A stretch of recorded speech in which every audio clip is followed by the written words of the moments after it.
Hey, it's Wilmer Valderrama from Essential Voices with Wilmer Valderrama Podcast. This clip is brought to you by State Farm. At State Farm, we know what it takes to manage money, no matter what the budget. That's why it's a good idea to consider State Farm. Why? Because State Farm offers everyone surprisingly great rates. Como un buen vecino, State Farm está ahí.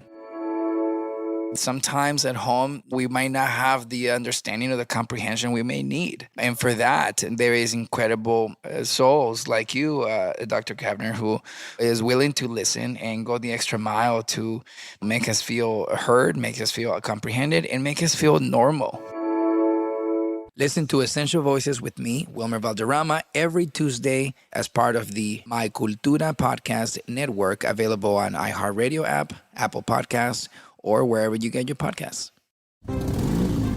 Geico knows there are many reasons why you ride. From the exciting adventure of the daily commute to the peace of mind that Geico always has your back with 24/7 access to claim service and legendary customer service.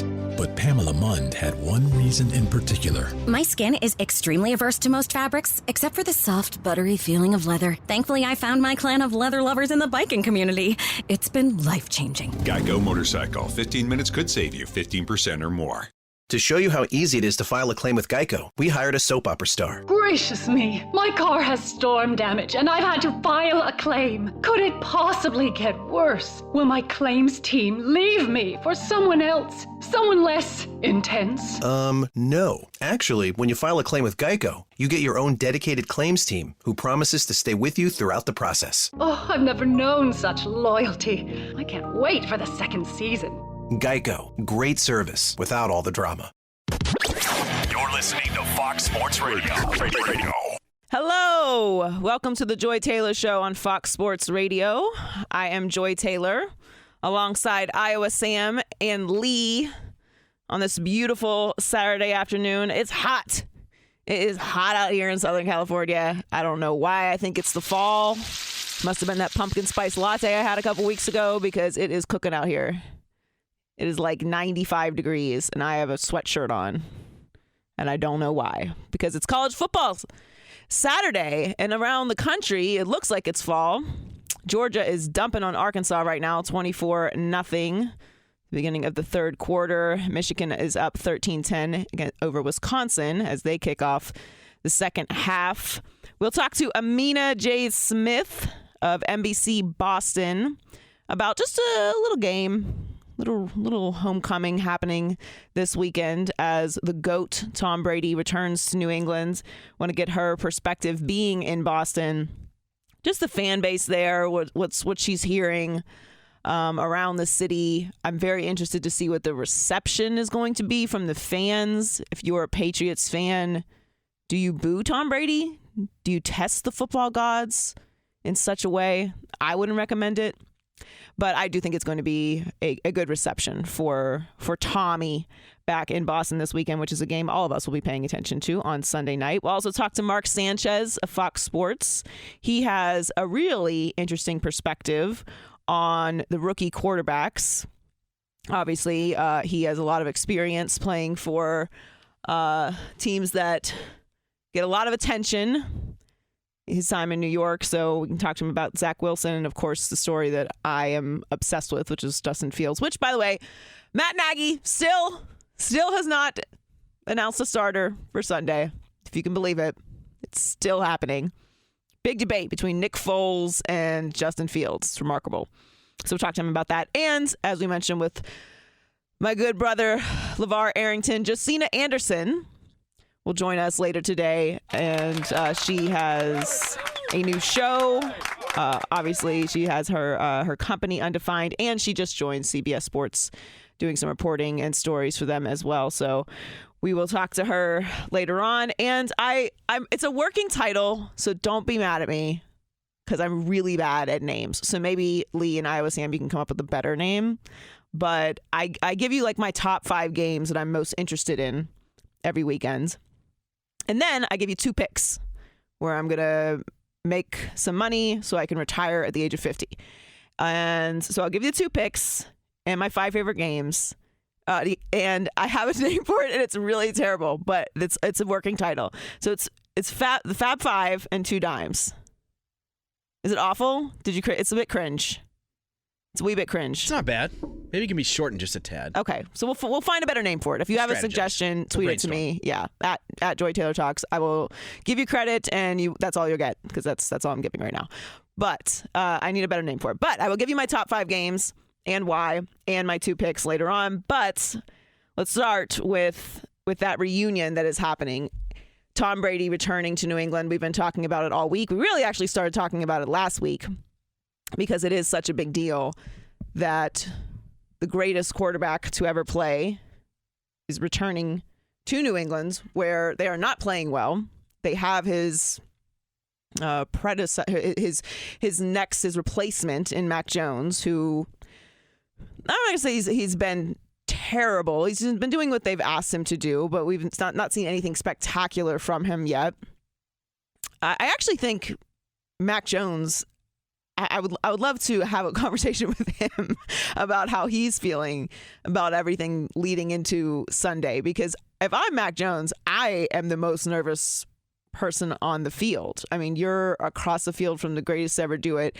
Actually, the biggest age gap in between 2 quarterbacks in any game in NFL history, with 21 years. Mac Jones was born the day of Tom Brady's first start at Michigan. So he's a little bit older than him. And he's going to be there in Gillette across the field from Tom Brady, which is pretty remarkable. And Tom's talked all week, and obviously Seth Wickersham's book came out with a lot of stories and interesting tidbits about Tom's time there and the breakup with him and Belichick. And Tom talked a little bit about, what he's going to be feeling and experiencing going back to New England this weekend. I know that locker room. I know that home locker room. I know that home tunnel. I know, which way the wind blows. I know everything about that. I know the way it smells. I know what a night game's like. I know what the fans are going to sound like. So in some ways, that'll be really unique. I've never had that experience going to, New England. Will be a first time for me being on the other sideline. I'm not going to necessarily reminisce. I don't think this is the moment for that. And I'll have plenty of opportunities to reminisce about my football career, none of which I really care to do right now because I'm so much in the moment. I'm not going to be thinking about 20 years of history. I'm going to be thinking about one night of football, a Sunday night game coming off a really tough loss. I don't know, Tommy. I don't know. I tend to believe Tom when he talks about things like this because he's the greatest. So anyone who is great at something knows how to compartmentalize. It's a skill that you have to be able to remove outside emotions and distractions and focus entirely on being great in the moments at one particular task. But he's still human, and this is a unique moment for him, for the organization, for Belichick, for Patriots fans, for Buccaneers fans, for football fans. I mean, we are all going to be locked in on everything that happens during this game, which, by the way, not to derail myself, but Rob Gronkowski is not going. He is not traveling to New England. He'll be out for the game because of a rib injury, according to Schefter. He'd been considered unlikely to play and was listed as doubtful, didn't practice all week. He was seen at practice during the portion that was open to the media, but he's not going to be there. But Tom Brady will. And he's right. They are coming off of a rough loss, and generally good teams, as I mentioned with LeVar and the guys earlier, good teams tend to bounce back against inferior opponents. And I think we all believe the Buccaneers are a good team. And they lost pretty badly to the Rams last weekend. And he did not look happy. He had that Tommy face, which we all know too well, which is going to be a rough week of practice for everybody else. And they're going to lock in. And if this wasn't the Patriots, this was any other team. Actually, I think even if it was the Patriots at home in Tampa, I believe it would be a blowout. But I just have a hard time believing it's going to get that out of hand.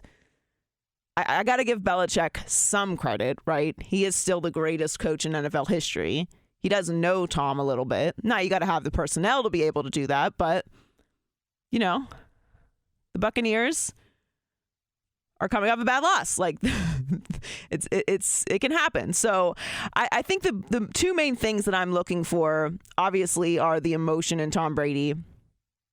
I'm so interested to see what he's like pregame. Do we see any cracks?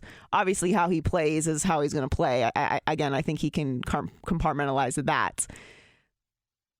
And I am so interested to see what the interaction with Bill Belichick is.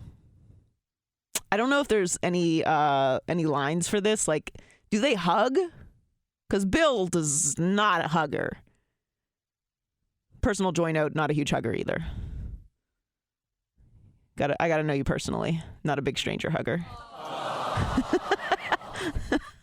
I don't know. I don't know what that interaction would be, because if it's Andy Reid, if it's Pete Carroll, if it's Sean Payton, I think even, like Mike Tomlin, it's just Bill Belichick is such a unique personality, and he's such a certifiable grump in his own way. And all of the stories, like this has been a kind of a drama week. A lot of attacks on Bill and how things ended there. So I don't know. I think maybe they shake hands before the game. I think no matter what happens, they don't interact after the game. But I don't know.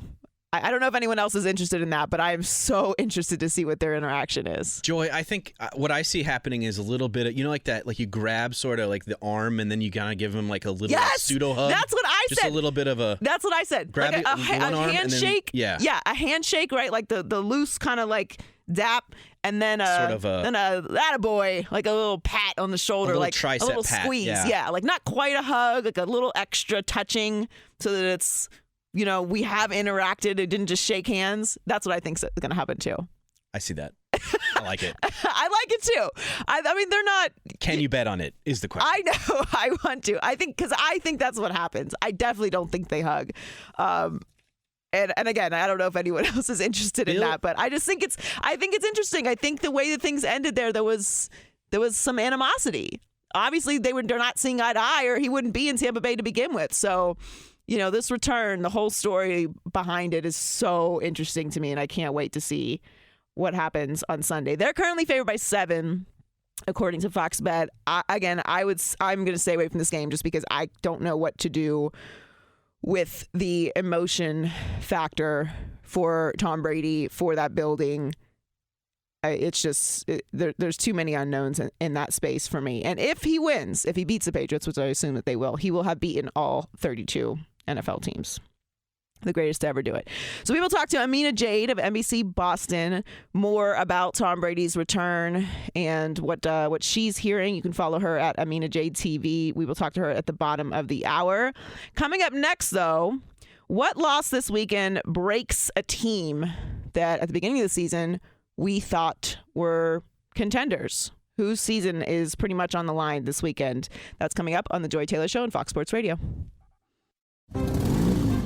Geico knows there are many reasons why you ride. From the exciting adventure of the daily commute to the peace of mind that Geico always has your back with 24/7 access to claim service and legendary customer service.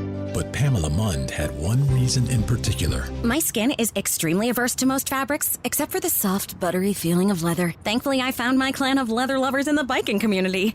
It's been life-changing. Geico Motorcycle. 15 minutes could save you 15% or more. Millions of Americans are getting back to work. CareerBuilder calls it the great rehire. And we want to help you get the best jobs before everyone else. CareerBuilder gives you the competitive edge to get the job you want, at the salary you want, with the benefits you want. We even send job alerts, so your perfect job lands right in your inbox. Go to CareerBuilder.com today, or get left with whatever jobs are left. Find your next job fast at CareerBuilder.com. To show you how easy it is to file a claim with Geico, we hired a soap opera star. Gracious me, my car has storm damage and I've had to file a claim. Could it possibly get worse? Will my claims team leave me for someone else? Someone less intense? No. Actually, when you file a claim with Geico, you get your own dedicated claims team who promises to stay with you throughout the process. Oh, I've never known such loyalty. I can't wait for the second season. Geico. Great service without all the drama.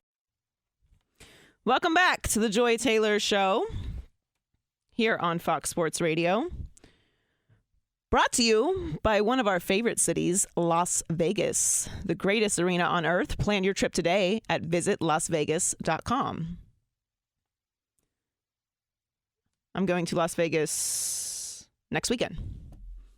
Can't wait. Cannot wait, Bart. Going for Wilder Fury.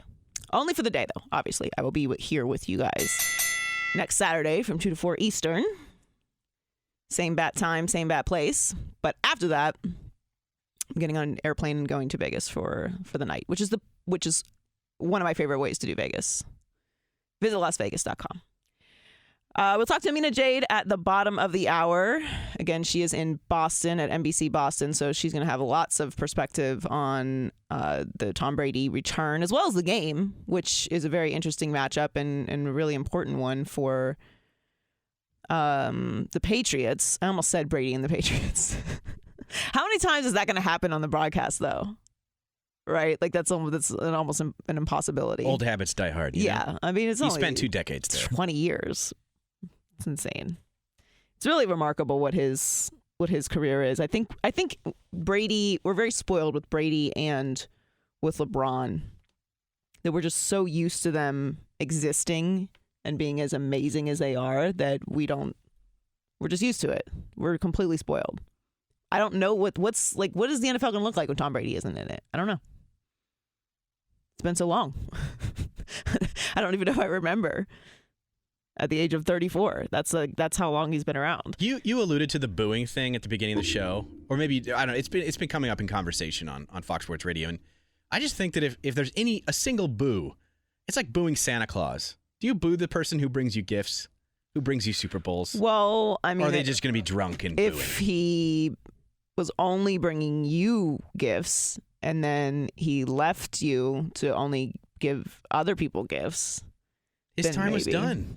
No, I'm with you. I think it is an affront to the sport. Fans don't think. They get drunk and then they just follow their stupid impulses. Yeah, but I personally don't get outraged by much. I get outraged like twice a year, even though everyone thinks I'm mad about everything, which I'm absolutely not. Sorry, internet. Sorry to disappoint you. I'm mostly chilling. But I do see you quote tweeting some trolls every now and then. Yeah, but I'm not outraged. To make an example, you just I'm generally, and I'm doing that when I'm in an Uber, I'm trying to pass time, or I am on my couch and I have like zoned out of whatever show it is I'm watching, and I'm in sweatpants. Like at no point is like my day being disrupted by anything that anyone says on the internet. But I will be outraged if Patriots fans boo Tom Brady at all. You're testing the sports gods there. You have lived a great life. For 20 years, you got to watch the dynasty and have the greatest quarterback of all time in your building. Do not poke the bear. I will be so upset. I mean, that's nonsense. And you still have Belichick. I don't think it will happen, though. Crazier things have happened, obviously. It's 2021. They should give him a standing ovation. Right? I think they will give him a great... Some will. I think they will. I can't imagine that there's a person there who's going to be booing him. I think there will be people booing, but we're always drawn towards a negative. We see those people first, but most people there will be fully acknowledging and appreciating what he did for that franchise. I mean, if you're a fellow Patriot, if you're a Patriots fan, you're standing next to a Patriots fan that's booing, do you not just look at them like, hey, are you lost? Yeah. Are you demented? Like, what's wrong with you? Yeah. I don't know. I'm sure nothing is all and everything. I can't make sweeping statements that there won't be one person that boos.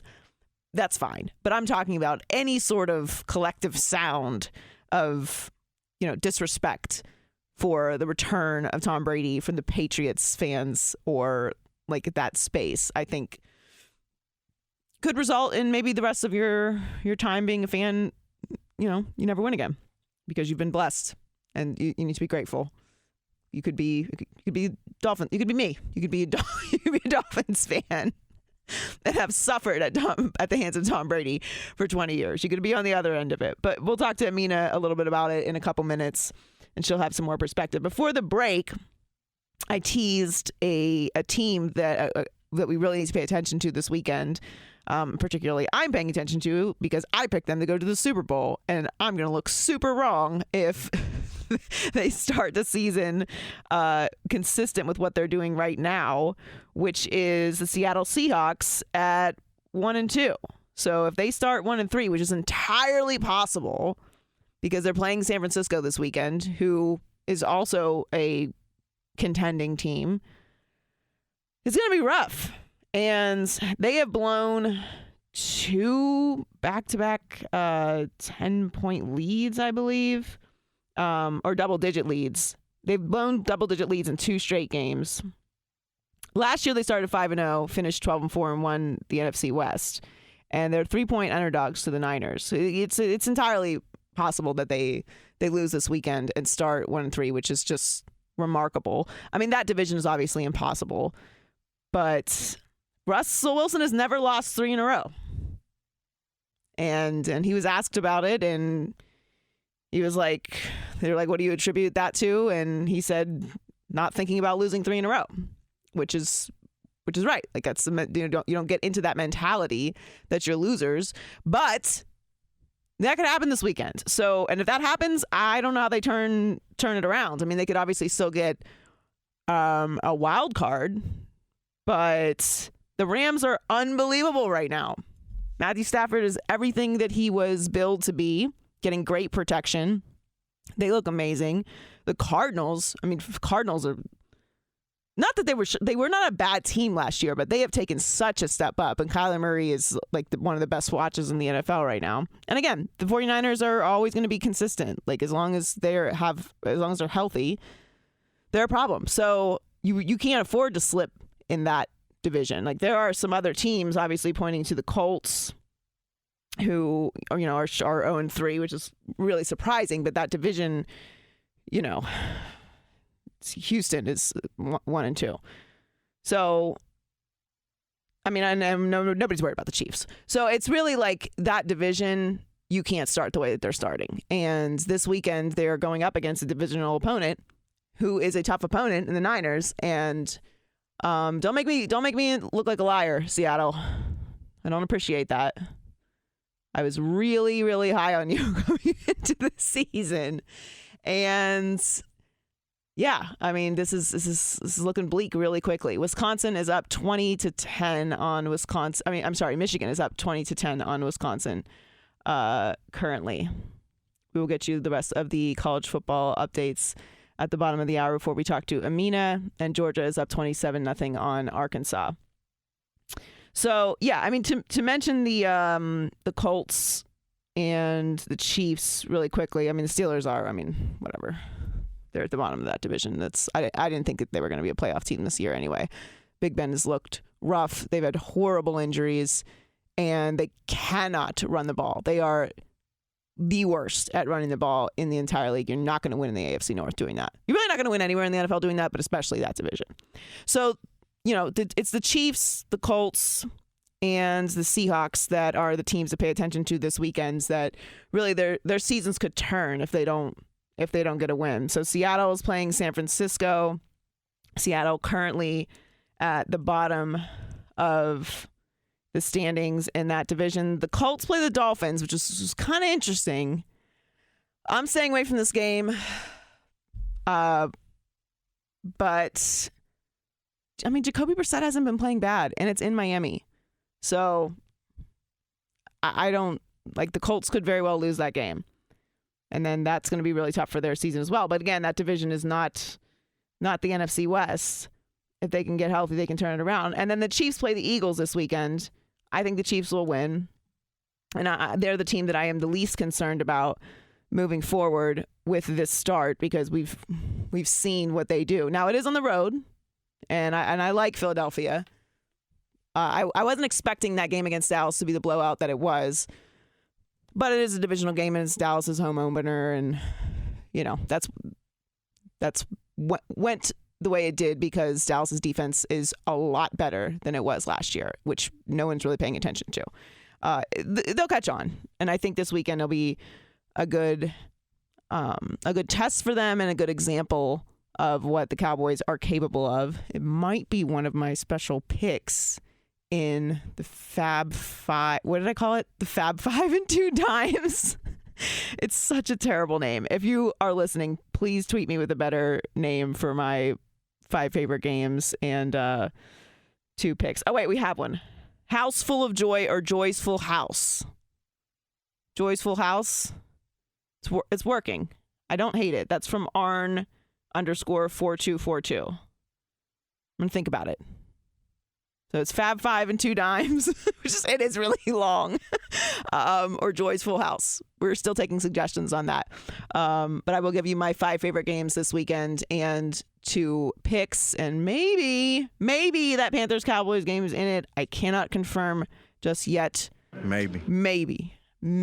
But let's get to what's trending, get you the updates, and then we'll get to Amin and Jay. Joy, I got to ask you this Yes. before we get into the scores. All right, so if we had to compare sports, like let's just say the NBA, Major League Baseball, and the National Hockey League, when would you think it would be appropriate to boo a legendary player of a hometown team? Like, let's just say Derek Jeter, God forbid, played for like the St. Louis Cardinals or the Dodgers and went to the Yankee Stadium. Or like Jordan went to the Lakers or the Boston Celtics. I mean, he didn't go to a rival, right? You know, so I think it depends on where you go. Like Tampa Bay was probably the most neutral place he could have ended up in the league. I don't know. I don't know that it's hard to make a comparison. Jeter's close, but I don't know. I don't think you can do it. Well, the reason why I'm saying this is because isn't it your duty as a hometown fan to boo the opposing team or cheer as loud as you can to create a hostile environment with a quarterback that's going to touch the ball on every single snap? Yeah, I mean, I think you can make the environments not hostile, but I think you can bring the energy, but I don't know, man. Like if Kansas City played at San Francisco with Joe Montana at quarterback, you would expect the fans that they were cheering at Candlestick Park to be screaming their heads off. Yeah, you can scream, you can cheer. I just don't think you can boo Tom. I think you can boo the Buccaneers defense. I just don't think you can boo Tom Brady. Nah. Like when Tom Brady is under center, you just make mouth noises, but not ones that infer negativity. Right now, field to play, a lot of people booing for Arkansas. They were supposed to put up a fight against Georgia. They're not. Dogs barking 27-0. This game's late in the third quarter. KJ Jefferson for Arkansas is just 8 of 13 for 65 yards. James Cook has 11 carries for 80 yards. Michigan by 10 over Wisconsin. They have the rock right now. 20-10 is the score. This ballgame is on Fox. Tennessee blowing out Missouri. Pitt and Georgia Tech. Pitt leading 49-14 is the score in that affair. Texas by 9 over TCU. And Louisville, Wake Forest at the break, 20-17. Southern Cal leading at Colorado. 3-0 is the score in that one. And in about 5 minutes from now, number 7 Cincy taking on Notre Dame. Notre Dame 9th ranked in the nation and 4-0 on the year. Joy, back to you. Let's go out to Amina Jade, or Amina Smith, I should say, of NBC Boston here on the Joy Taylor Show on Fox Sports Radio. Hi, Amina. Thank you for joining us this morning or this afternoon. Hi, Joy. Thank you. You know I love to pop in and hang out with you. Well, I appreciate it. And I have so many questions because you are in Boston, and we have been talking pretty much all morning about, and all week, and kind of last week, about Tom Brady returning to New England for this game. We obviously just learned Rob Gronkowski is not going to be there. But what's the vibe? What's the energy there in the city among the fans about Tom coming back? I think fans are excited. That's the vibe that I've gotten so far because, I know everybody's been talking about this game for like the last 2 weeks. Well, I've been talking about this game for the last 6 months. And that's how important this game is for fans in New England. And it's almost like being in a relationship and you break up, but you secretly are peeking at Tom Brady down in Tampa Bay to see if he is happy down there and if he's happier than, when he was in New England. So I think fans are definitely interested in this game. They're invested. Some might be a little bit exhausted from hearing about it so much, especially the last 2 weeks with it being so close to the game going down tomorrow. But, I was listening to you before, we started talking, and you guys were talking about fans, possibly the possibility of them booing Tom Brady. That's not going to happen. I cannot imagine New England fans, after what Tom Brady has brought to the New England Patriots, that he would get booed by fans out there. I would be with you, Joy. I would be so upset if that did happen. I would be appalled. Obviously we are Miami people, so we've suffered from Tom Brady for a really long time. And you could be on the other side of things real quick, those football gods will remind you. So I'm with you. Like, I can't even, we can't say anything at all, right? Like, there might be one or two people, whatever. That's not going to trigger me. But if there is a point where it is very obvious that there's any kind of like hostile reaction to Tom Brady, and that's crazy, right? Oh, absolutely. Like, that would just be, honestly, it would blow my mind. But then again, deep down in my heart, I just don't feel like Patriots fans, they have that type of hate for Tom Brady. It's literally like a weird love that they still have for people who are still wearing his jerseys out there to the game. I did the pregame show last week. They were playing the Saints. People are still out there in Tom Brady jerseys, and there's still a lot of love for him in New England. We're talking to Amina Jade Smith of NBC Sports Boston. You can follow her at Amina Jade TV. So Seth Wickersham's book came out, and not so many flattering things about Bill Belichick in it, which is not terribly surprising because we all kind of know how Bill Belichick is to some degree. We've had him and Tom in our lives to a very high capacity for a long time. So, the fact that he's not like warm and cuddly is not a huge reveal. But what was the reaction up there to, some of the stories that were in the book about Belichick? I feel like, just like you said, some people knew, about Bill Belichick, obviously from the outside looking in, and that coldness that he has about him. A couple of things that really stood out to me was the fact that this relationship was deteriorating, according to the book, from 2017, right? So this is like after the Super Bowl, they win, they make that huge comeback against the Atlanta Falcons, and Tom Brady's considering, according to this book, considering leaving because of the fact that him and Bill Belichick just don't seem to be on the same page. And then you have the comments that came about 2 weeks ago from his trainer, Alex Guerrero, talking about the fact that Bill Belichick is treating him like a 20-year-old rookie as opposed to a 40-year-old quarterback that has won 6 Super Bowls. And anybody could agree. He's been around the NFL, he's been around players, been around a locker room. Like, that's just something you don't do. And I know that people look at the New England Patriots, they look at Bill Belichick, and they admire the fact that Bill Belichick treats everybody the same. That everybody, if you make a mistake, you're going to get scolded like everybody else gets scolded. Whether you're Tom Brady or, somebody trying to make the roster or just contributing a role player, everybody's going to get scolded. But you can't tell me that you're treating Tom Brady, the GOAT, the same as everybody else. And everybody in that locker room would be okay if Tom Brady was treated differently. And I think that, just based off of everything that's come out over the last couple of weeks, all those things really added up to him leaving and just being unhappy in New England. And you kind of hate to see it after those two being together for 20 years. You're listening to the Joy Taylor Show on Fox Sports Radio. Do they hug? Do you think they hug?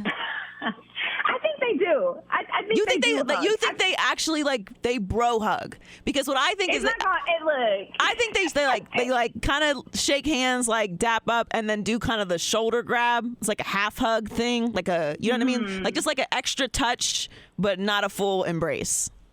Yeah, it's not going to be like OD, like love fest, like I miss you so much. It's going to be like, okay, like this is a hug to make sure everybody on the outside knows that we're okay. Everything is copacetic. You go your way, I'm going to go my way. And that's going to be it. That's all I expect. Just like a regular platonic bro hug, which again, for me, like it just sucks because like they've done so many great things together, really changed the NFL with what Tom Brady and Bill Belichick have been able to do. So you would expect and you would want to see more, but come on, we're talking about Bill Belichick and Tom Brady. I feel like there's still a little bit of bad blood there, just a little bit. Yeah, well, I mean, the way I look at it because Tom obviously kind of threw a little bit of a wet blanket on the drama, as he's going to do. Like, he loved his time there and blah, blah, blah, and he loves the fans and, everything's fine, which we know is not true or he wouldn't be in Tampa Bay. But my perspective is I don't want all the tea just yet. Now, I love some tea, But I want it after they're done. I want to watch the rest of Bill Belichick with Mac Jones. Bill Belichick without Tom Brady at this point in his career. What does he do? I want to see Tom Brady in Tampa, in the twilight of his career and what he accomplishes on his way out. And then when they're both done, then we can get the Last Dance documentary style tea. Let us know what happened. I want all the behind this. I want everything. I want all the stories, but not until they're done. So I don't have a problem with Tom saying, even though I don't believe him when he's like, oh, everything's fine, everything's great. I don't need all that right now. Yeah, I agree with you. I feel like the real tea is going to come out when all the dust is settled, when Tom Brady and Bill Belichick are all set and done. That's where we're going to get the real tea, not this he said, she said. Bill Belichick also last week during the presser, he was talking about Seth Wickersham's book, and he was like, well, these are a lot of accounts that are second, third, fourth-hand accounts, so I don't know, I can't really speak on, what's in this book. And I just found it really funny for him to say that just because, with all the things coming out and everything like that, it's just, we're going to get the real tea. The real tea is going to come out when it's supposed to. Exactly. We're talking to Amina Jade Smith of NBC Sports Boston on the Joy Taylor Show on Fox Sports Radio. So let's talk a little bit about the game. Obviously, it was a rough game last week for Tampa Bay against the Rams, who are looking unbelievable. And generally, you would expect a team like Tampa Bay to bounce back strong against what is an inferior opponent right now in the Patriots. But I think with all the emotional factors going on, I think it's actually going to be a closer game than people think. I think it could be a closer game. I was a bit more optimistic about the Patriots going into this matchup when we were in week 3 and they were getting ready to play the Saints. But then, they still have those offensive line issues. You have Trent Brown, who's not in the lineup. They've had issues at right tackle. People are looking for more from that defensive front, for more impact plays. You don't have Stephon Gilmore in that defensive backfield. There's just so much going on with this team.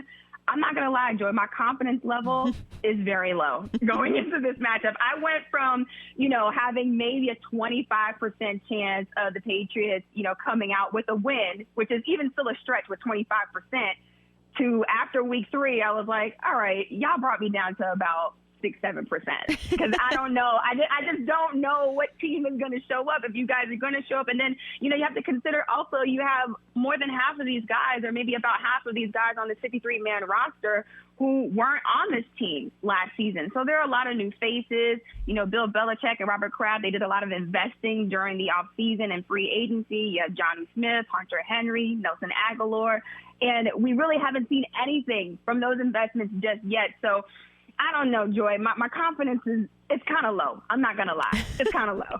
Well, I mean, no, like that's good perspective though, because I think that Belichick, obviously he knows Brady, so defensively he would have something for him. But if they're struggling right now, then that's an issue, and then they definitely struggled against the Saints. What has been your impression of Mac Jones so far?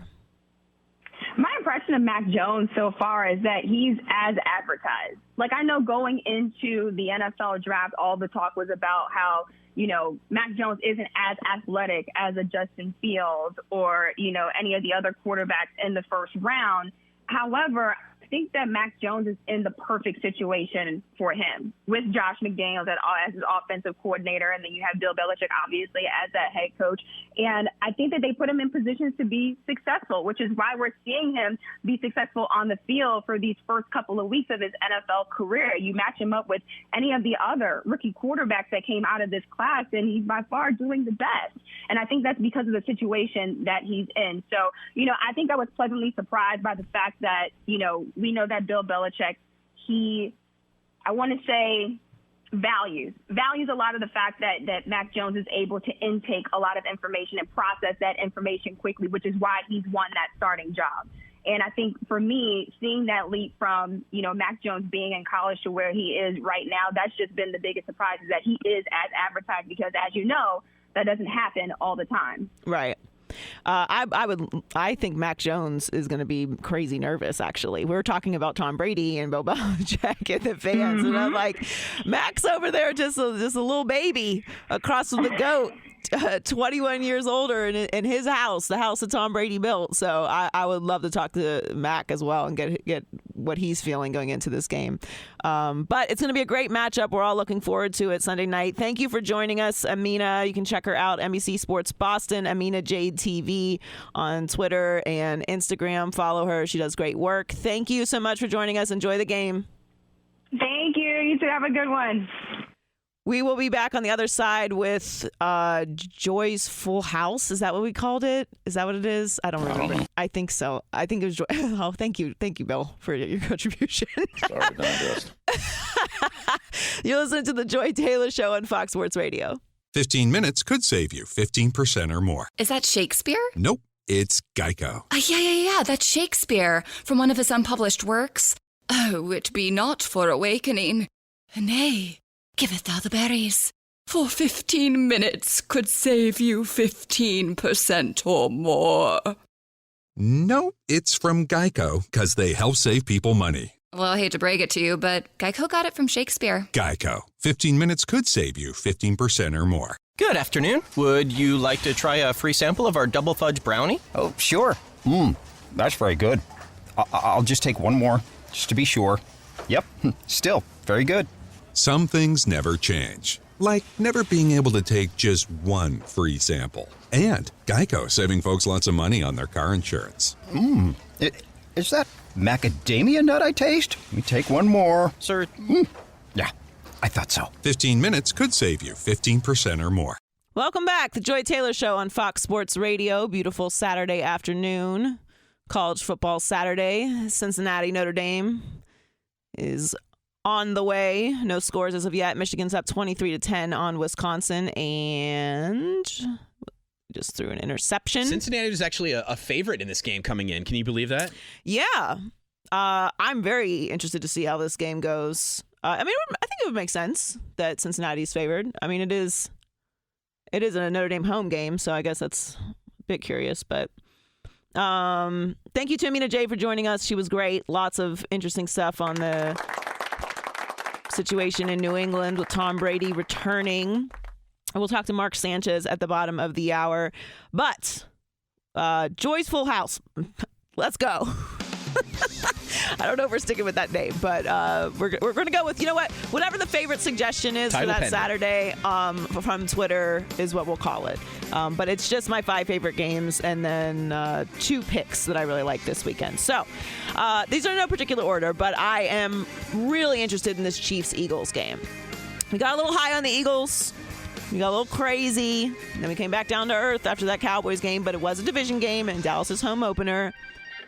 Dak Prescott is a better quarterback. They have a better defense. So it's really on the Chiefs. This is an away game for them, and they are at the bottom of their division right now. Again, I'm not concerned in the long term because we do know what this team is capable of. But listen, you don't want to go out there and lose in Philadelphia, and it's entirely possible. So I think the Chiefs will win and get back on track, but that's a must-watch game this weekend. Seahawks-Niners, as I mentioned earlier. Seahawks got to get it together. Did a little Sazlo. Shout out to Jonathan Sazlo if he's listening. The Seahawks have to get it together. They are my Super Bowl pick. I don't like looking like a liar. That Niners team is no joke. It's a divisional matchup. Seahawks are 1-2 right now, and it's not looking good for them to lose this game. It will be the first time Russell Wilson has lost 3 in a row in his career. And that division is too tough to go down 1-3 at the beginning of the season. Cardinals-Rams, battle of the undefeated in that division. This game will set the winner apart from the rest of the division. If it is the Cardinals, man, I was not high enough on the Cardinals coming into the season. They are the most fun watch to me in the NFL right now. They are just fun. Kyler Murray, those receivers, Chandler Jones, they're just fun to watch. So Cardinals-Rams, obviously everyone here in Los Angeles is going crazy over the Rams right now, as they should be. They look great. Steelers-Packers. So there's nothing to the Packers, but the Steelers got to win this game. The season's basically over, right? If they lose this game, I mean, I don't have them as a playoff team anyway, but they just look terrible. They're so run down. they got to get this game, and they're not going to. But I'm a Pittsburgh fan, so I'm going to have them on there. And then, of course, Buccaneers Patriots. I mean, I'm looking at Gronk's face right now on the USAA commercial. He's not going to be there, but Tom Brady is, and we are all going to be locked in on that game. All right, my 2 picks are Panther. We'll call them 2 dimes. Yes, Joy's Full House. I don't know what we're calling this. Anyway, Panthers plus 4.5 at Dallas. I know the Dallas defense has been playing great, but 4.5 points is a lot to give the Panthers. And then Broncos Ravens. Lamar Jackson is a little banged up right now. This is the real one. The Broncos, if you're for real, you beat the Ravens, I'll take you seriously. So I like the Broncos to cover +1 against the Ravens, win outright, and the Panthers plus 4.5. We'll talk to Mark Sanchez. He has the Washington-Atlanta game this weekend. You're listening to the Joy Taylor Show on Fox Sports Radio. Fox Sports Radio has the best sports talk lineup in the nation. Catch all of our shows at foxsportsradio.com. And within the iHeartRadio app, search FSR to listen live. Hey, what's up, everybody? It's me, 3-time Pro Bowler LeVar Arrington, and I couldn't be more excited to announce a new podcast called Up on Game. What is Up on Game, you ask? Along with my fellow Pro Bowler, TJ Hushmanzada, and Super Bowl champion, yep, that's right, Plexico Burris. You can only name a show with that type of talent on it. Up on Game. We're going to be sharing our real-life experiences loaded with teachable moments. Listen to Up on Game with me, LeVar Arrington, TJ Hushmanzada, and Plexico Burris on the iHeartRadio app, Apple Podcasts, or wherever you get your podcast from. Hey, I'm Doug Gottlieb. The podcast is called All Ball. We usually talk all basketball all the time, but it's more about the stories about what made these people love their sport and all the interesting interactions along the way. We talk to coaches. We talk to players. We tell you stories. You download it. You listen to it. I think you'll like it. Listen to All Ball with Doug Gottlieb on the iHeartRadio app, Apple Podcasts, or wherever you get your podcasts. Welcome to the Joy Taylor Show on Fox Sports Radio, brought to you by one of our favorite cities, Las Vegas, the greatest arena on earth. Every game, match, race, and competition, it is always on, whoever you root for, whatever sport you love to watch. The biggest games are even bigger in Vegas, so make sure to plan your trip today at visitlasvegas.com. I'm going next weekend for the Wilder Fury fight, and I'm excited, and I have an awesome dress, and I love fight night. Let's talk to Mark Sanchez. My brother is in Atlanta right now for the Washington football team at Atlanta Falcons this weekend. Mark Sanchez will be on the call. Thank you for joining us, Mark. Absolutely. Thanks for having me, Joy. I'm jealous you're going to that fight next week. Well, okay, so you'll be working, huh? Yes, ma'am. Yeah. I might try and just catch a quick one and get up there for a couple rounds and come back. Where will you be next weekend? 49ers at Arizona. Okay. I mean, you probably know some people with some private planes. They could probably get you around that. Know some people. I'm talking to Joy Taylor on the Joy Taylor Show. I was hoping you'd give me a ride. This is a very important show, Mark. You're right, but I'm not private plane status yet. We're working on it. Trust me. Right, that's basically the only reason why I work. Eventually, I want to be able to fly private when I want and to have a driver 24/7. There you go. That's it. That's all I need. I don't need 15 houses. I don't need a lot of bling. It's minor. It's just someone to drive me everywhere. And I can fly private when I want. So you are in Atlanta right now for the Washington football team and Atlanta Falcons this weekend. Yes, ma'am.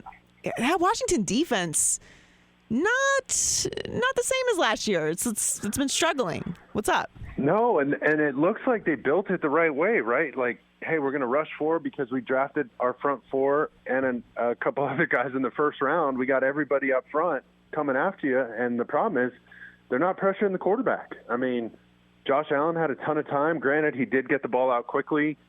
He does have a ton of weapons, so it's hard to judge against a top kind of 5 team in the NFL. But still, there's just very little pressure. Chase Young has been a non-factor. And, this team's at a crossroads right now of, really both teams trying to figure it out on third down. Washington's got to get their defense off the field on third down, and Atlanta's got to convert some third downs. They do such a good job of, on first and second down, getting into third and manageable, and they just kind of give it away with either silly penalties or, just lack of concentration on a couple catches, or, it's like one little detail at the very end and it slips, and that's how, the margin of error in this league, as we all know, is so small. So both teams, third down is going to be huge. We're talking to Mark Sanchez. What's up with Kyle Pitts? Selfishly, I have him on my fantasy team, and it's just not been good. Yeah, I think some of it's just they try to put a lot on him early. You could tell in that Friday practice, we get the luxury of going to practice yesterday and seeing their third down or red zone stuff. And, Matt Ryan's in his ear every play, every single play, just explaining one thing here or there. They throw off to the side quite a bit. And I think he's got a chance to be one of the great tight ends, but really a receiving tight end. And, it's just going to take a little time. It takes a little time to catch up to the speed, to understand some of the spacing, to understand that teams are going to try and shut you out, and make sure that they have help on you. They try not to get them one-on-one in one-on-one situations because it's such a mismatch for those defenders because he's so long and rangy. But this has got to be a breakout week for him to kind of validate that draft position. So speaking of rookies, I don't know if you know this about me, Mark, but I am a huge advocate of starting rookies right away at the quarterback position. I do think that the outlier situation is in San Francisco, a game that you will be calling next week. I think they're in a different circumstance because they do have Jimmy Garoppolo, and overall that roster is a Super Bowl contending roster when healthy, of course. Now, we know they're going to move out from Jimmy Garoppolo. That's why they took Trey Lance. But Jimmy Garoppolo was in a Super Bowl a few years ago and a very capable winning quarterback. So I think that situation is unique. I wouldn't force Trey Lance, who also does not have a lot of experience in college either, and as of recent, as we know as well. So he's a bit more raw. But I think you learn on the job. And I get the value of learning how to be a pro. I understand quarterback position is different than every other position. There's so much more thrown at you. There's so much more going on. And it's a lot to ask of these young guys. However, I still think that they need to be out there. And I know everyone points to Brett Favre and points to Patrick Mahomes. Well, Patrick Mahomes had Alex Smith, who's a kind of a one-of-one guy. And so is Brett Favre, who's a first ballot Hall of Famer. So I am a very big advocate of starting young quarterbacks right away. It doesn't sound like you are from that reaction, but you said you have a very different perspective on this. So what do you think? Yeah, so my perspective, personally from my experience is I was drafted 5th overall, but we weren't drafting 5th overall in that position because the team wasn't very good. The team the year before, had Brett Favre with the Jets. Mike Tannenbaum knew that this team was close, and they needed a quarterback. If Brett Favre stays healthy that year before, they're probably in the playoffs, and I'd probably never go there. But because they missed the playoffs and his arm got banged up during the season, they drafted at 15, 16, 17, right in the middle of the pack. And so they moved up to get me. So that team, Rex Ryan made that defense his first year, my rookie year, a top 5 defense. Our rushing attack was like top 4 in the NFL all time. Okay, so we were a legit contender. All we needed was a signal caller. And at times we had to win in spite of the quarterback. That would be me, right? I'd be throwing the ball to the other team, wrong colored jersey, and we'd still win games. So I was learning on the fly, but we weren't, just getting, waxed on the field in taking our lumps. We were taking our lumps and winning, So it's a different scenario. When listen, other than maybe Trevor Lawrence, they just want to get him on the field. That's like a Peyton Manning situation. That's an Andrew Luck situation. That's a once-in-a-generation kind of talent kind of guy. Right. Right? So you got to play him. In a situation like that, you got to play him. But somebody that's maybe drafting that early and doesn't have the talent around their quarterback, you can pick up some bad habits. You can destroy his confidence. It's like playing a little bit of pickup basketball at times, right? Like you might learn a couple things, but you're also going to learn some bad habits, and you don't want to pick those up. So, Zach Wilson's running for his life out there in New York. It's tough. It's really, really tough while you're trying to learn everything else. It'd be nice if you had a good veteran in front of him, even if he just made it halfway through the season, just to teach him a little bit, just to show him the ropes a little bit. But most teams don't have that luxury. But now, we talked about since 2008, right? All the young quarterbacks playing, because once Joe Flacco and Matt Ryan busted on the scene, then everybody after that had to start because they both made the playoffs, which was unheard of as a rookie. But now with the new quarterback, or with the new draft scaling situation, right, the way everything's just slotted, you pick up your quarterback in the first round for essentially cheaper than you used to, right? Before the 2 CBAs ago, right, when guys were getting $50, $60, $70 million right out of college, that now you're getting, 20 plus or whatever guaranteed. So it's not nearly the cap hit, which means you could do what the Rams did with Jared Goff. Yeah. Hey, we'll give him potentially 4 or 5 years. Let's see how he is. Let's load up this roster and not make it all on the quarterback. We can win with some gadget plays. We can win with ballers at receiver and a great running game with Todd Gurley. We could do it with, an explosive defense. We can go get Aaron Donald. We could pay Jalen Ramsey, right? Because you have money to spend in other places. So now you get the 3-4 year deal for that first-round quarterback. And after 3-4 years, it's like, are you good enough or not? And so that's the new mode of GMs and coaches. It's like a 3-4 year plan when really, you got to give these guys 4 to 5, in my opinion, to know if it's really going to work. We're talking to Mark Sanchez. I agree. I think that's the way to build a team now. Like, it's not even I think, like, that is the way to build a team. You're seeing that's what happened with Patrick Mahomes. Like, that's what we're doing with Lamar Jackson. That's what they're doing with Baker Mayfield. Like, you don't have to pay the quarterback as much if you have a rookie quarterback, so load up the roster. But my thing about them playing is, like, let's just pin this to Justin Fields, right? Like, obviously the Bears are not a good team, right? But Justin Fields still has playmaking ability and still needs to learn the NFL game. So you're not going to make the playoffs this year, right? So why not give him the extra experience? Like the fact that Matt Nagy hasn't declared him a starter, I also think that there's something to like building confidence in that this is my team, right? Like Zach Wilson's a captain, Trevor Lawrence is a captain. Like that's their team. They know what their responsibilities are. They're learning to go to the mic and speak to the media and ride the waves and learn that part of being a franchise quarterback. And you take that from them when you don't put them in that situation. So I don't see the value in that part of it. If we're specifically talking about the Chicago Bears. Yeah, I think so. For Matt Nagy, what he's trying to do, because he lived this situation in Kansas City with Alex Smith and Patrick Mahomes, he's trying to just emulate that, just replicate it. And granted, maybe Andy Dalton isn't quite Alex Smith, but he's pretty close, right? Like solid quarterback, can play, middle of the pack usually, played in playoff games, takes care of the football. I mean, that's not a bad guy for Justin Fields to learn from. And, Justin Fields doing the scout team against a really good defense all season long, just like Mahomes, that's the mode he's in, and that's, Matt Nagy's experience. So you could tell that's what he's doing. Now, the thing that threw a curveball in the whole works here, like the monkey wrench in the works here, is Andy got hurt. Right. That's what screwed everything up. Now this fan base that was begging for Justin Fields. If Andy would have won that game and didn't get hurt at home, their first home start, we called the game. It's a no-brainer. Everybody was fired up for that game. Yeah. It was all good because Andy was playing well. Sure, granted, he goes 3 and out or throws a pick. I mean, that place is going to explode. And they're all going to be calling for Justin Fields. But still, he was doing fine. He was staying ahead of it, right?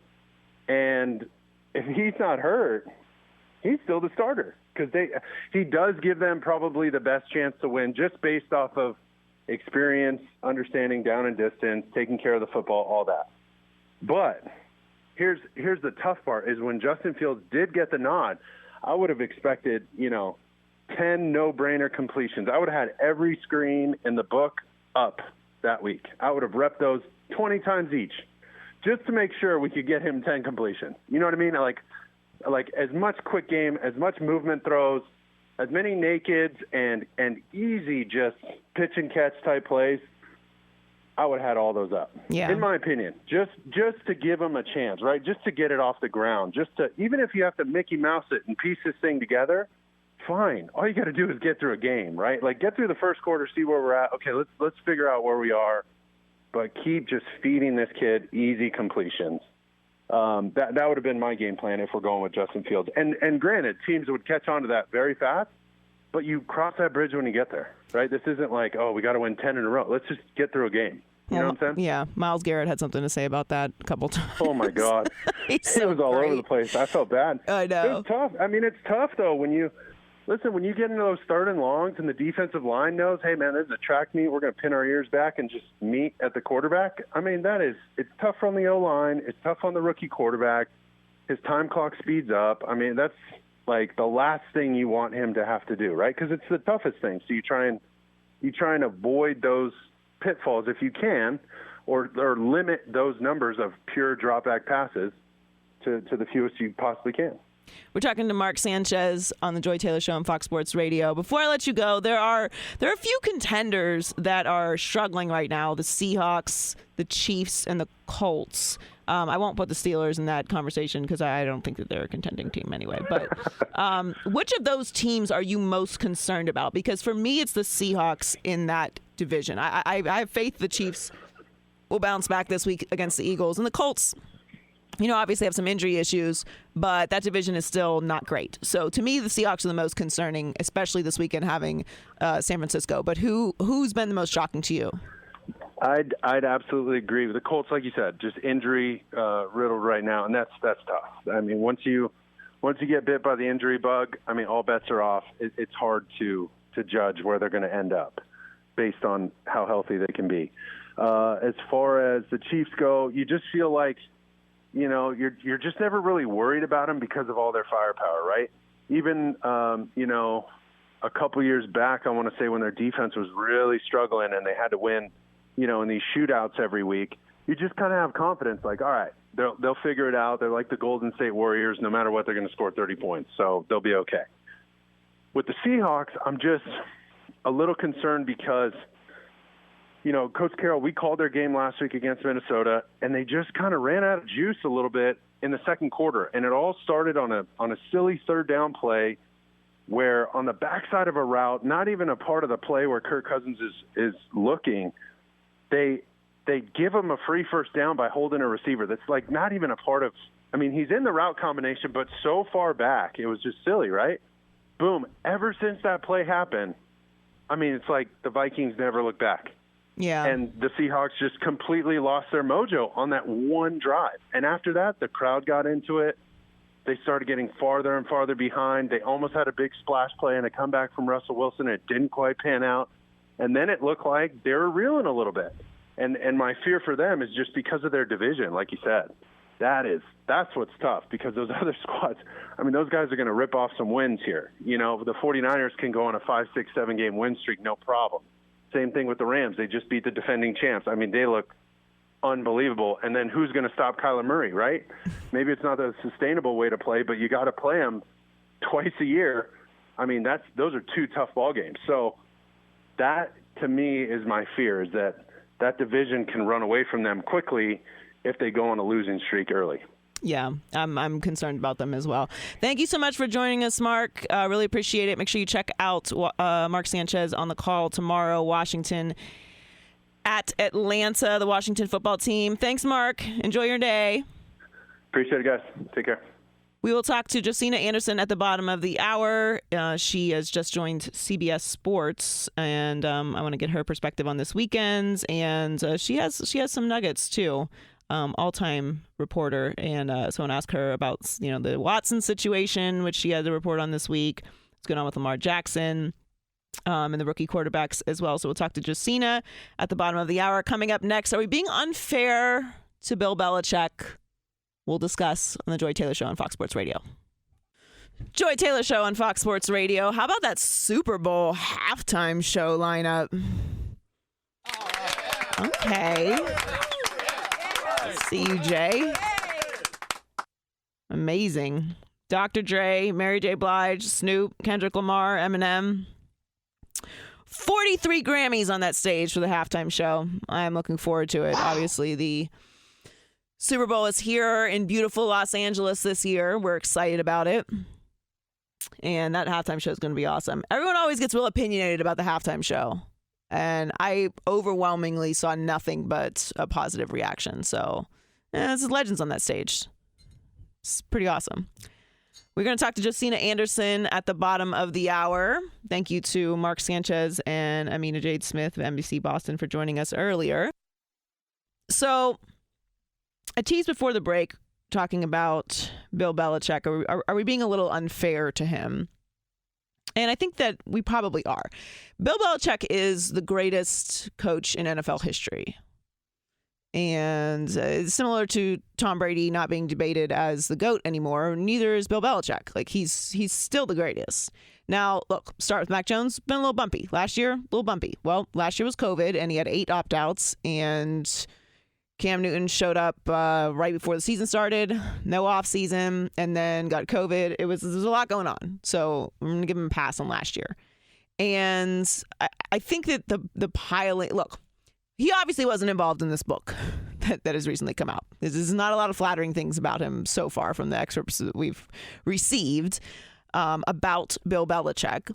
And currently, Tom Brady is winning the divorce. And generally, when these things happen, these big public breakups happen, whoever initially lands in the positive light gets rewarded as the winner. And I'll say Tom Brady leaving and immediately winning a Super Bowl at an organization that has been habitually underachieving / dysfunctional at times is a win. Like, that's it's an overall win in the legacy book of Tom Brady and Bill Belichick. And I think that it definitely changed how, at least for me, how I looked at that dynasty in New England as far as whether was it more Belichick, was it more Brady? And I currently feel that it's more Brady than it was Belichick. Not, like, obviously he's the coach.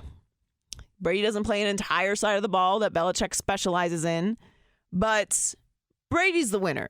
Like, he was the engine that made that go. Whether Bill Belichick will recreate another engine to make the Patriot way go, we will see.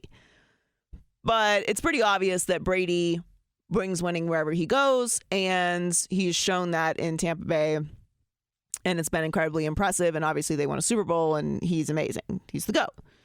But let's not get too crazy with the Belichick not being, kind and receptive and, cuddly with Tom Brady. Now, I'm on the player side almost all the time.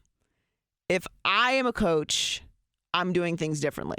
And I do think you have to evolve. And that's the conversation that Amina mentioned earlier, where Alex Guerrero, Tom Brady's longtime trainer, was talking about Bill Belichick and how he treated Tom Brady like he was 20 when he was 40. And I'm with you. I'm with you there. Like, legendary coaches change what they do all the time and still keep their identity. Nick Saban clearly has leaned into offense. That's pretty obvious. He's adjusted.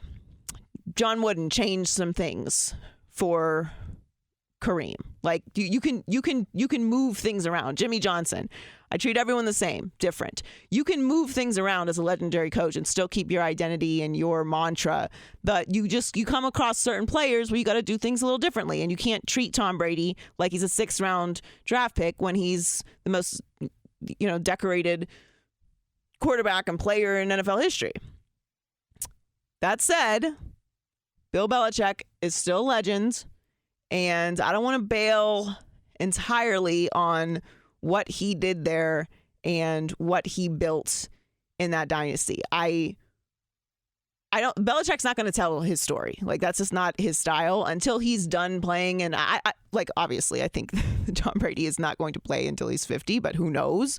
I don't make a living guessing when Tom Brady's going to retire. But when we do get both of them away from the sport and get the stories, when we get a fuller picture of what and how everything happened, I believe I will still be on Tom Brady's side, but we're just not getting the full perspective right now. That's pretty obvious. And like I talked about with Amina, like, no one's really surprised that, like, Brady and Belichick, it deteriorated. I mean, we heard Giselle talking about it. He wants to go to work and feel appreciated, and things probably could have been handled differently, and also things come to an end sometimes. So all I'm saying is, let's not get crazy piling on Bill Belichick. We all loved it when he was there and Tom Brady was together and they were winning. We'll see how it evolves moving forward, if the Patriot way can sustain without the engine of Tom Brady. But we'll see. I'll ask Josina Anderson about it after we find out what's trending. Joey, we got a couple of INTs early on from Notre Dame quarterbacks, Cincinnati and Notre Dame right now. It's scoreless as it stands, and as soon as I say that, a ball just went into the end zone. So now the Bearcats do lead 6-0 pending a PAT. Both teams undefeated on the season. Georgia had no problems at all today with Arkansas. Kieras back deep again to receive the punt on our 47. We block it in the end zone. Ball is bouncing. We're diving on it. We got it. We got it. Block punt. Touchdown Dogs. Georgia wins today 37-0 was the final score in that ball game. Meanwhile, Michigan 38-17 over Wisconsin. Southern Cal's actually scoring some points today. They lead right now at Colorado 20-7. Keaton Slovis 220 yards through the air, 2 touchdowns. This ball game is at the break. Number 16 Coastal Carolina over Louisiana Monroe 28-3. Ole Miss and Alabama about to get things underway in about 5 minutes from now. Who you got in that one, Joy? You got the Crimson Tide, you got the Rebels, you got Kiffin, you got Nick. Who you got? I think it'll be a competitive game, but I'm gonna go with old Nick Saban in this one. They're playing pretty. So does that mean you got the Crimson Tide with chalk or without? I mean, they're like 15-point favorites. Yeah. I think they cover. He's never lost to an assistant. Yeah, better not today. Yeah, he better not today. That's right. All right, back to you. Discover matches all the cash back you earn on your credit card at the end of your first year. It's amazing because Discover's accepted at 99% of places in the U.S. that take credit cards. Learn more at discover.com/yes2021. Nielsen Report limitations apply. You're listening to The Joy Taylor Show on Fox Sports Radio. Let's go out to my friend Josina Anderson. Josina, thank you so much for joining us today. What's up, girl? How you doing? I'm doing great. How are you doing? You have all this stuff going on. Tell everybody what's going on, where everyone can find you. Yeah, man. I started working for USA Today, so senior insider over there for their subscription service called Sports Plus. I'm also licensing out my shows Undefined with Josina Anderson and my new show, The Crew, to USA Today as well, where you can find that on their streaming app, which you can download on your TV and the rest of their distribution network, which I won't go and bore you guys with. And then I also just launched The Crew this week with actors Morris Chestnut and Derek Augustine. If you guys watch Godfather of Harlem, he plays Muhammad Ali on that show on Epic, and Brian Urlacher, which everyone knows needs no introduction, and then also Josh Norman as well. So you guys can find that on thecrewshow.com and also my Twitter and social handles as well. Amazing. We love to hear it. Well, there's a big game. Oh, gosh, I forgot to say, and I started working for CBS. Yeah, I was about to say, you didn't mention it, so I did. Yes, on CBS Sports as well. Yeah. Oh, yeah, by the way. Yeah, so she's everywhere. That like a couple of days ago. Yeah, there you go. Uh-huh. Well, congratulations on everything. So glad it's going well. So check her out everywhere. And you can follow her on social media, of course, at Josina Anderson, and keep up with everything that she is doing. So this weekend, we have a pretty big matchup, a legendary sports story happening in Tom Brady returning to New England. It's been a little rough on Bill Belichick this week. Probably been a little rough on Bill Belichick since he's left and won the Super Bowl. But what are you most interested in about Sunday's matchup? Well, I think first and foremost is just the pregame.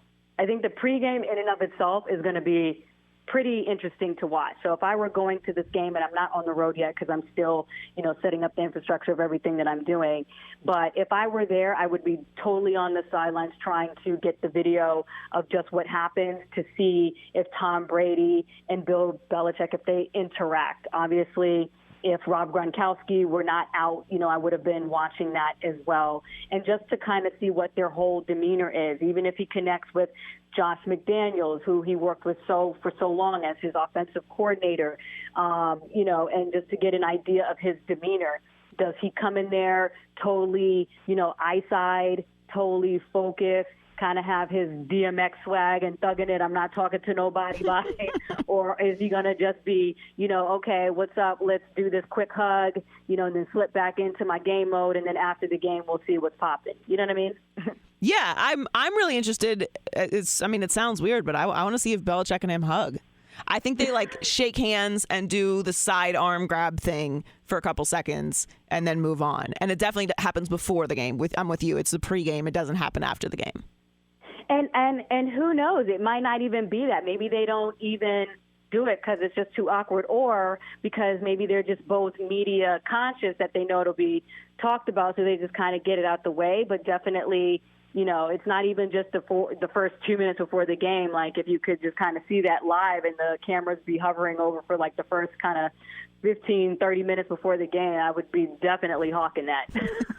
We're talking to Josina Anderson on the Joy Taylor Show on Fox Sports Radio. So you have a little bit of insight on the Deshaun Watson situation. Oh, yeah. It's, obviously he's, going to be moved eventually. I obviously follow the story very closely because it involves the Dolphins and Tua. And so what's the latest with that situation right now? So a few days ago, we heard the report about, kind of keeping the eye on the Dolphins situation. So I just kind of wanted to kind of follow up. The Dolphins and the Texans, as well as other teams, have kind of been connected to potential, trade acquisition for Deshaun Watson. And what I heard, what I thought was interesting, first and foremost, and obviously this can always change, trade talks are fluid, and so are the compensation talks as well. But as of when I initially reported it, what I heard that the compensation request from the Texans is 3 first rounds and 3 additional assets. That could be a combination of whatever, a draft pick, players or, what have you. And moving on to the team, starting with Miami, your Dolphins there, what I'd heard is that the last time they had substantive talks over the specifics of the compensation package was training camp. And I thought that was interesting because the Dolphins obviously have Tua Tagovailoa on IR with the fractured ribs, and Jacoby Brissett has started. So even with that occurrence, it hasn't brought talks back to the table with regards to the granular details. And my understanding with that is that there are people among the Dolphins brass who are interested in, pulling the trigger, or at least at some point have expressed that. But the trepidation, or at least the impression, is that the owner has not been all the way comfortable with Deshaun Watson's situation being in flux with regards to not having any clear resolution at this point. Now, settlement talks, Joy, can always happen at any point between Deshaun and the parties that are involved. So that can happen. But my understanding, as I reported, is that the depositions in the civil case start early next week, either Tuesday or Wednesday. The state has not yet indicated when the criminal case would be presented to the grand jury. So with all of that stuff in flux, and like I said, a settlement can happen at any time. That could change it at least civilly. An owner pretty much has to decide whether that be the Eagles, whether that be the Dolphins. I've heard no new team has entered the talks as of when I reported it. Is that will you go ahead and trade for Deshaun without having complete clarity over the situation with, what it's going to look like, in terms of how all of this stuff is going to play out. And the last point I'll just tell you, Joy, is that the reason why, he is sitting out and the league hasn't stepped in is because he's not pressing to play with the Texans. If he were pressing to play with the Texans, that may force the league to have, make some sort of determination of its own, although it would not like to do that prior to an official word from the courts and what have you, and the officials in Texas. But if and when he gets traded, obviously Deshaun Watson's desire to play will change. And so at that point, the league has to decide, okay, is this a exempless thing? Is it not? Are we gonna, do some sort of discipline before there's clarity or not? So those are the additional mitigating circumstances that an owner, whether it be Stephen Ross, whether it be Jeff Lurie or who have you, would probably want to know behind the scenes and underneath the table to have some sort of idea if and how long he would be out, even prior to conclusion to the case. We're talking to Josina Anderson, the Joy Taylor Show on Fox Sports Radio. Yeah, so will teams be able to build in something into the trade if they do move forward with the trade that will protect them if he can't play next year with the amount of picks that they would be giving up? I mean, that would be between the two teams to kind of determine, what that conditional situation looks like, and for both sides to, agree to that.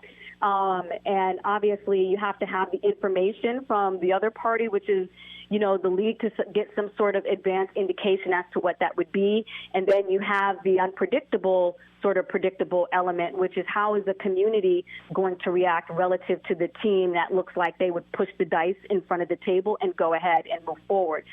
In terms of, even when I tweeted out the news, there was, some reaction to, they're going to allow this and da-da-da-da-da. Even Cowboys fans are like, remember how Ezekiel Elliott was treated, or Adrian Peterson, or, other cases in the past. So it would be really interesting. And even as a reporter myself, I kind of want to get this answer hopefully within the next 3 days, is what is the temperature to how the league would react? Because the trade deadline is November 2nd.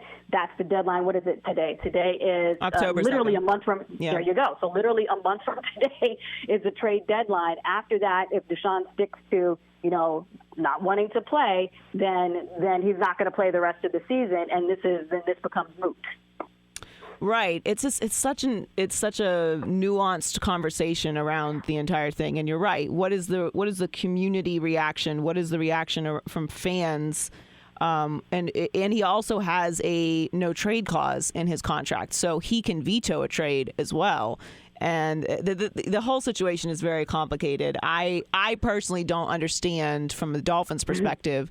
To your point, you're just saying that this conversation happened during training camp. Like, if you're going to have this conversation, you almost have to do it, because now you have completely, at least to me, devalued and shown that you don't have full confidence in Tua. Well, the reality is that, welcome to life, right? Right. Welcome to life, where, yes, you have to prove yourself in your job week to week, and it's not, unless you are in the rarefied air of the Tom Brady's and Aaron Rodgers, even though you are a quarterback, they are looking to upgrade the competition. And so even though Tua, I'm sure, has heard this, and because this has been out there for a while, yes, when he gets back from IR, it behooves him to play well. And I don't know if Stephen Ross wants to continue to let it play out. There was a report 2 days ago, I won't say from where, but there was a report 2 days ago saying that the Eagles were ready to green light, and the owner was ready to green light. And then I said, well, in my report, if they're ready to green light, well, then the trade hasn't happened yet. So obviously people continue to wait, right, whatever it is, to see whatever, and it can happen. It could happen today. It could happen tomorrow, but it didn't happen 2 days ago. And I don't know if the Eagles want to continue to see how Jalen Hurts. I mean, you even have that element to see how your current quarterbacks are continuing to play, or if you're going to make that full pivot. I mean, yesterday evening I was on the phone to speak to my co-host on the show, Morris Chestnut, was from the crew, and he's a staunch Eagles fan, and we were talking about, how long do you continue to give, Hurts time before you really make that pivot and decide, okay, you're going to go full bore either with a trade or start to look towards the draft. So there's just so many things that you're having to kind of, keep aware of, because they did make that investment into Tua. And there are members of the fan base, of the Dolphins fan base, who are connected to Tua as well. Yeah, no, they absolutely are. Tua, it's a Tua hive, and they are aggressive. They love Tua. Are they more aggressive than the Beehive? They're close. There's not as many. Okay. There's more in the Beehive, but they are very protective of Tua. Thank you so much for joining us, Josina. Make sure that you check her out. Follow her on social media at Josina Anderson. Now at CBS Sports and with USA Today and The Crew and Undefined and everywhere, and we love it. Thank you so much, Josina. Hey, Joy, you're the best. Keep it locked on her show. Appreciate it, guys. Thank you. Thank you to Josina. We will be back on the Joy Taylor Show on Fox Sports Radio with the picks. Joy's full house of picks. Next. Hey. I like that. A little burner boy for you on a Saturday. It's super hot out here in LA. No one who's not in Los Angeles cares about that, but thank you for joining me today on Fox Sports Radio for the Joy Taylor Show. We're here every Saturday from 2 to 4 p.m. Eastern. Steve Hartman and Jeff Shorts coming up right after me. Thank you to Mark Sanchez, who will be on the call. Washington football team at the Atlanta Falcons. this weekend. Amina Jade Smith of NBC Boston, who will undoubtedly be there in the building for Tom Brady's return to Gillette. And to Josina Anderson, who had a lot of great information on the Deshaun Watson situation, which is, of course, ongoing, and who knows. But I think it's a huge risk if you can't have a built-in guarantee that he's going to be able to play next year, which, at this point, how can you do that? So she had a lot of great information. So make sure if you missed any of it, you can check out the podcast, which we'll post later on social media at Joy Taylor Talks. So Cincinnati is up 10-0 on Notre Dame right now. We have Oklahoma, Kansas State, Crimson Tide, Roll Tide, and Ole Miss has begun, as well as Oregon and Stanford. So we'll keep you updated throughout the day on all of the college football games. And it's week 4 in the NFL. Actually kind of exciting Jacksonville-Cincinnati game on Thursday. I mean, we kind of rushed over it because of those two teams, but the Bengals look good. And I actually thought that it was a moral victory night for Jacksonville. You got to see a little bit from Trevor Lawrence. I know Urban Meyer is heartbroken over these losses, but you got to take a little bit of growth here and there. They did a good job stopping the run in the first half. Trevor Lawrence had some moments. Jacksonville's not going to be a good team this year. So it's all right that you're losing. You just want to see growth throughout the year. I thought it was actually a really entertaining game. And we will get the rest of the week 4 matchups tomorrow. And, of course, Monday nights, Chargers, Raiders. But let me quickly give you my full house, my picks, my 5 favorite games this weekend, and 2 picks. My 2 picks are the Panthers plus 4.5 at Dallas. I think 4.5 is a little too much to be giving the Panthers right now. And Broncos over Ravens. Broncos money line. Lamar is a little banged up. Denver's been doing a lot of good things lately. And a lot of people think they're really legit. I'm not so sure. I guess we'll find out this weekend. And I'm going to go with them over the Ravens this weekend. So my 5 favorite games this weekend, obviously Buccaneers at Patriots, we have talked about all day today. Sunday night game, we will all be locked in, as Josina said, even in the pregame, probably especially in the pregame, to see what those interactions are and how he is received. Steelers at Packers, and it's basically a Steelers season on the line. I think they're going to lose badly. Ben is not going out in grace. It's kind of disappointing. Cardinals at Rams, 2 undefeated in NFC West. Rams the best watching football to me. Cardinals best watching football to me right now. Rams playing unbelievable. Seahawks and Niners, other NFC West matchup. Very important game for the Seahawks. Do not want to start the year 1-3. Russell Wilson's never lost 3 games in a row in his career. And Chiefs-Eagles. I think the Chiefs will win easily. It is at Philadelphia. But this is an important game for the Chiefs. They've been struggling as of late, and I think they need to have a really convincing confidence reinvigorating win over the Philadelphia Eagles, which I believe they will do, but I'm very interested to see how that goes. Thanks so much for joining me, Iowa Sam, Lee. Stick around here on Fox Sports Radio. We'll be back next week on The Joy Taylor Show on Fox Sports Radio.